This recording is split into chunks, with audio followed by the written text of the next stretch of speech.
କି ସରକାର ଆଇଲା ସବୁଥିରେ ଖାଲି ଆମେ ନାକେଦମ। ଆଜି ଏଇ ରେଟ ବଢି ଯାଉଛି, କାଲି ସେଇ ରେଟ ବଢି ଯାଉଛି, କେତେବେଳେ ଆଳୁ ରେଟ ବଢି ଯାଉଛି। ଦେଖୁନ ଏବେ ପିଆଜ ରେଟ ଟାକୁ ବଢେଇକି ରଖିଛନ୍ତି। ଆମେ କଣ କରିବୁ? ଆମେ ତ ଖାଲି ଠେକି ଧରିକି ବୁଲିବୁ ଆଉ। ଆମେ ତ ଖାଲି ଏଇଥିପାଇଁ ଅଛୁ ଆଉ। ବୁଝିଲେ ଆଜ୍ଞା? ଲୋକ ଠିକ କହୁଛନ୍ତି, ଭୋଟ ଦେଲୁ ଫୁଲରେ, ନାମ ନେଲୁ ଭଲରେ।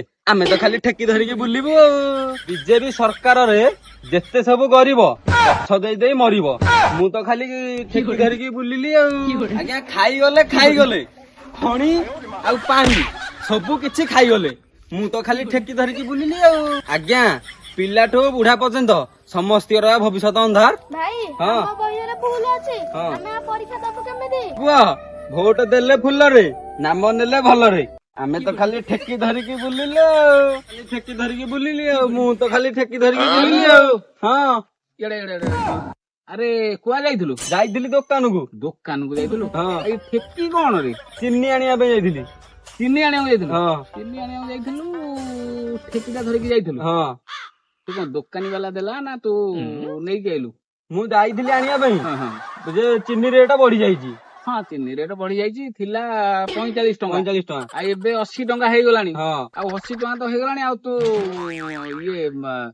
ଠେକିରେ କଣ ଆଇଲୁ? ସେ କଣ ପଲିଥିନ ଦେଲାନି କିଛି? ନାଇଁ ବା ଘରେ ବା ଦେଇଥିଲେ କମ ପଇସା। ଘରେ ଦେଇଥିଲେ ତତେ କମ ପଇସା। ହଁ ତାହେଲେ ଏଇଟା କଣ?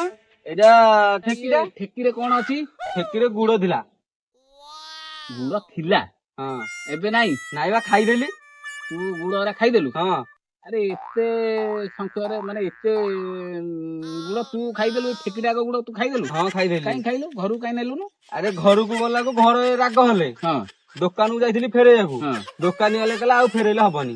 ଆଚ୍ଛା କାଇଁ ସେଇଥିପାଇଁ ଖାଇଦେଲି। ତମ ଘରେ କଣ ତତେ ଖାଇବା ପିଇବାକୁ ଦଉନାହାନ୍ତି କି? ନାଇଁ ବା ମନା କଲେ। କଣ କହିଲେ କହିଲେ? ଆଜି ଗୁଡ ନ ଫେରେଇକି ଆଇଲେ ହଁ। ଖାଇବାକୁ ଦେବିନି।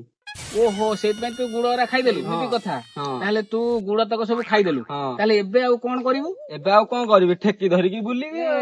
ତୁ ଠେକି ଧରିକି ବୁଲିବୁ? ହଁ ଦେଖ ଓଡିଶାବାସୀ, ଆଗକୁ ସବୁ ଦର ଦାମ ବଢିବ, ଆମେ ସବୁ ଠେକି ଧରିକି ବୁଲିବା।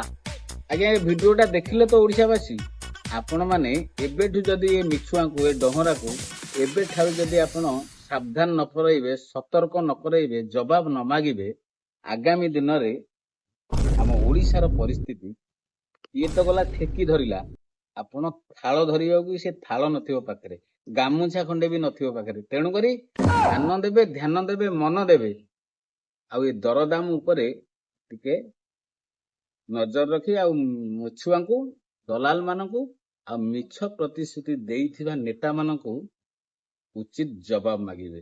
ଏଇ ଯେମିତି ଆମର MMDR କଥା କୁହନ୍ତୁ, କି ଆମର ଦରଦାମ ଉପରେ କୁହନ୍ତୁ, ପ୍ରତ୍ୟେକ ଜିନିଷରେ ଆପଣ ଜବାବ ମାଗନ୍ତୁ, ଆଉ ଏ ମିଛୁଆ ସରକାରକୁ ଆମ ଓଡିଶାରୁ ହଟେଇବା ପାଇଁ ବନ୍ଦୋବସ୍ତ କରନ୍ତୁ। ନମସ୍କାର।